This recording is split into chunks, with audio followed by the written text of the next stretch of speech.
¿Alguna vez te has preguntado qué está bien y qué está mal mostrar en un anuncio? Por ejemplo, imagina una familia perfecta, amistades risueñas, un atardecer de catálogo. Ahorra, borra ese postal mental y coloca esto otro. Un hombre consumido por el SIDA arropado por sus padres. Un bebé recién nacido cubierto de sangre. Todo bajo el logo diminuto de una marca de ropa. En los 90, sin Twitter ni Instagram, Benetton cambió la pasarela por la morgue, el salón por la trinchera. El mundo se partió en dos, valientes que aplaudían la denuncia y cínicos que veían puro oportunismo. ¿Era denuncia social o un truco barato para vender jerseys? Hoy desentrañaremos cómo una marca italiana incendió conciencias, sin mostrar una sola prenda. Bienvenido al episodio donde la publicidad huele. Así que, comencemos.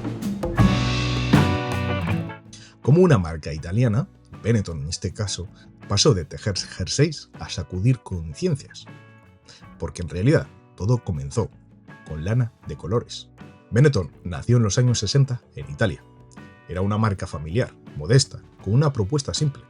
Ropa alegre, tejida a mano y con mucho color. En una Europa aún apagada por la posguerra, esos jerseys vibrantes parecían gritar vida.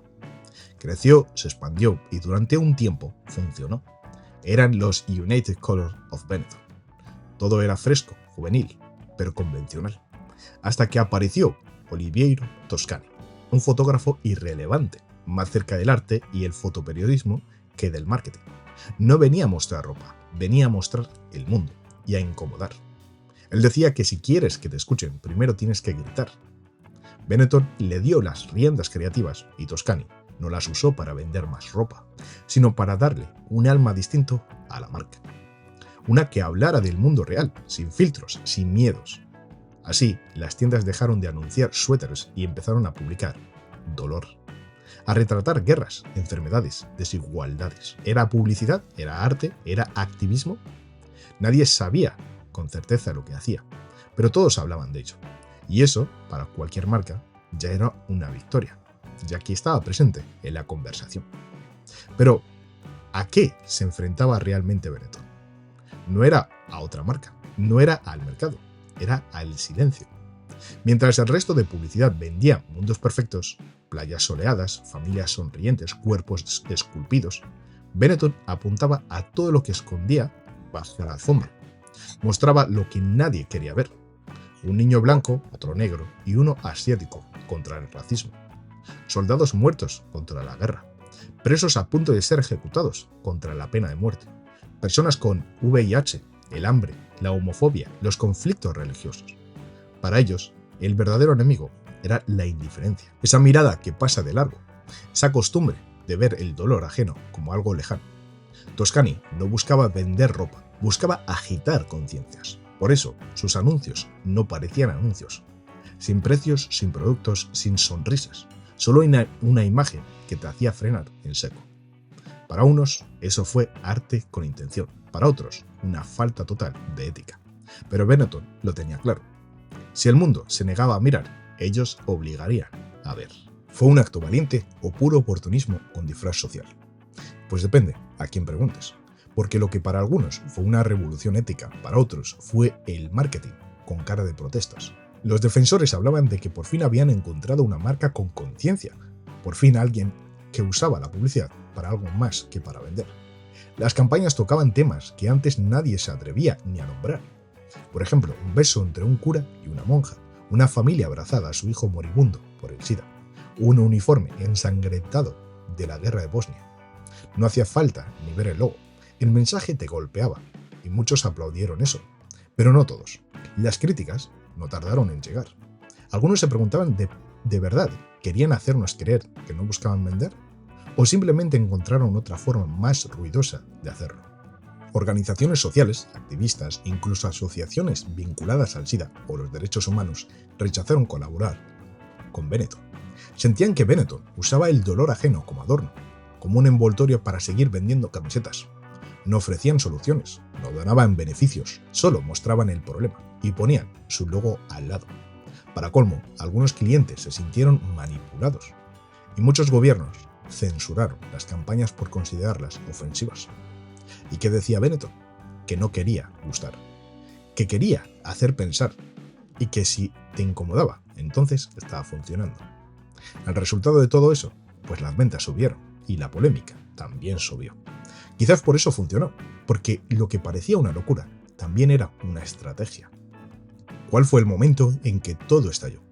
Pues fue solo una foto.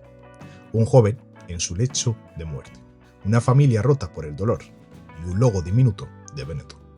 Era 1992, la marca cruzó todas las líneas. Publicó la imagen real de David Kirby, un joven estadounidense que agonizaba por el SIDA, abrazado por sus seres queridos, su familia. La fotografía ya se había publicado antes en medios como denuncia social, pero al convertirla en campaña publicitaria, todo cambió. Era necesario, era ético, era humano, pero el padre de David defendió la campaña. Aseguró que su hijo quería que el mundo viera lo que hacía el SIDA, que no había vergüenza en mostrar el final, que el silencio era peor que la imagen. Pero para muchos no fue suficiente. Decían que la marca se había apropiado del dolor, que no tenía derecho a convertirlo en una herramienta de marketing. Sin embargo, ahí estaba la foto, en revistas, en marquesinas, en escaparates, y dolía verlo. Fue ese momento en el que marcó un antes y un después. Benetton ya no era solo polémica, era una marca que jugaba con fuego. Y aunque aún no se había quemado, el calor empezaba a sentirse. ¿Cuándo empezó a romperse el hechizo? Pues cuando la provocación dejó de sorprender. Durante años Benetton fue el centro del debate. Sus anuncios no vendían ropa, vendían conversación. Los estudiantes lo estudiaban en la universidad, lo discutían en la tele, lo analizaban en las clases de ética. Pero todo impacto tiene fecha de caducidad. Y poco a poco la gente se acostumbró. Las imágenes ya no chocaban tanto, ya no generaban el mismo eco. El efecto bomba empezó a parecer solo un eco repetido. Y ahí surgió el gran problema, la confusión. ¿Benetton era una marca de moda o una ONG, o un medio de denuncia visual? Esa ambigüedad que antes fascinaba empezó a incomodar. Porque cuando el mensaje eclipsa al producto, el negocio comienza a temblar.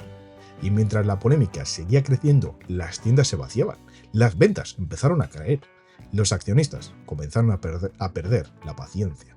Y los gobiernos censuraban cada vez más sus campañas. El golpe final llegó en el año 2000, con su última campaña de Toscani. Mostró los rostros de presos condenados a muerte, con nombres y apellidos, criminales confesos, fotos a color, retratos sin filtros. El objetivo, de denunciar la pena de muerte. ¿Y el resultado? Pues un rechazo brutal. Familias de víctimas protestaron, gobiernos se indignaron, y la presión fue tal que Toscani tuvo que dimitir. Y ahí Benetton perdió la voz más fuerte, y el relato que había sostenido la marca se quedó sin narrador. ¿Qué quedó de Benetton cuando se apagó el escándalo? Pues una marca muda, perdida e irreconocible. Después de la salida de Toscani, Benetton intentó cambiar de piel, volver a lo comercial, al catálogo tradicional, a los colores y las sonrisas. Pero el daño ya estaba hecho. O mejor dicho, el hechizo ya se había roto. La gente no entendía qué quería ser Benetton. Los que la conocieron como una marca combativa no la reconocían. Los nuevos consumidores directamente no sabían quién era. Pasó de ocupar titulares a desaparecer de la conversación. De ser una marca que incomodaba a una marca que no decía nada. Intentaron volver al tono provocador años después, recuperar esa rebeldía inicial, pero ya nada funcionaba. El mundo había cambiado y Benetton ya no era pionera. Otras marcas empezaron a hablar de racismo, feminismo o sostenibilidad, pero lo hacían con más sutileza y más coherencia y más contexto. Benetton había abierto una puerta, pero no supo cómo quedarse dentro. Y al intentar volver, ya nadie la esperaba. La pregunta es, ¿sirvió de algo todo lo que hizo Benetton? Y la respuesta es sí. Aunque la marca se apagara, su eco sigue resonando. Benetton ya no provoca como antes, ya no está en las portadas, pero dejó una huella que no se borra. Porque antes de ella, la publicidad evitaba el conflicto. Todo era bonito, limpio, cómodo. No se hablaba de SIDA, racismo, pena de muerte, religión o cualquier otra cosa o cualquier polémica. Después de ella, eso cambió. Se abrió una grieta, una nueva posibilidad. Que una marca pudiera hablar de temas incómodos. ¿De forma impecable? No, con contradicciones, muchas, con riesgos, todos, pero lo intentaron muchas marcas, y demostraron que la publicidad podía ser algo más que un escaparate, podía ser espejo, podía ser protesta, podía ser conversación. Benetton fue la primera en decir que si tenemos una plataforma, digamos algo que importe. Y eso, aunque se haya perdido entre campañas olvidadas, vive cada vez que una marca se atreve a tocar lo que antes se callaba. Puede que no fuera perfecta, pero abrió el camino y eso ya no se puede deshacer. Y ahora, ¿qué podemos aprender? ¿Qué lecciones podemos sacar de esta campaña? Pues una mezcla de advertencia e inspiración. Porque sí, se atrevieron a romper esquemas, pero también cometieron errores que los llevaron al borde del abismo. Y en todo eso hay mucho que aprender. La primera es que impactar no es lo mismo que conectar. Puedes hacer que todo el mundo hable de ti, pero si no generas un vínculo real, el ruido se apaga. Benetton impactó, pero no siempre emocionó. Y luego la segunda lección que nos ha dejado es que una marca no puede vivir solo del conflicto. Durante años su identidad fue provocar, pero cuando dejaron de hacerlo, se quedaron sin nada. Sin escándalo, no tenían discurso ni comunidad. La tercera lección que nos ha dejado esta campaña es que el propósito sin coherencia se vuelve en tu contra. Decían que no querían vender, pero seguían vendiendo, y eso generó rechazo. Si el mensaje y el negocio no van de la mano, la credibilidad se resquebraja. Y una última lección. El dolor no es un recurso gráfico. Hablar de SIDA, muerte o racismo no puede ser solo una estética. Esa realidad duele. Y si la usas, hay que hacerlo con respeto, contexto y responsabilidad. ¿Y tú qué piensas? ¿Fue arte o manipulación? ¿Valentía o puro cinismo? Me gustaría leerte en los comentarios qué piensas o qué piensan las personas que han visto esa campaña o con aquellas personas con las que has comentado la campaña.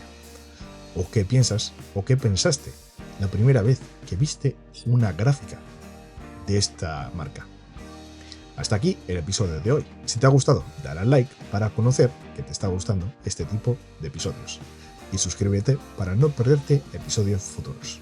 Y te leo en los comentarios lo que pienses, lo que opines sobre esta campaña. Hasta la próxima. Hasta el próximo episodio.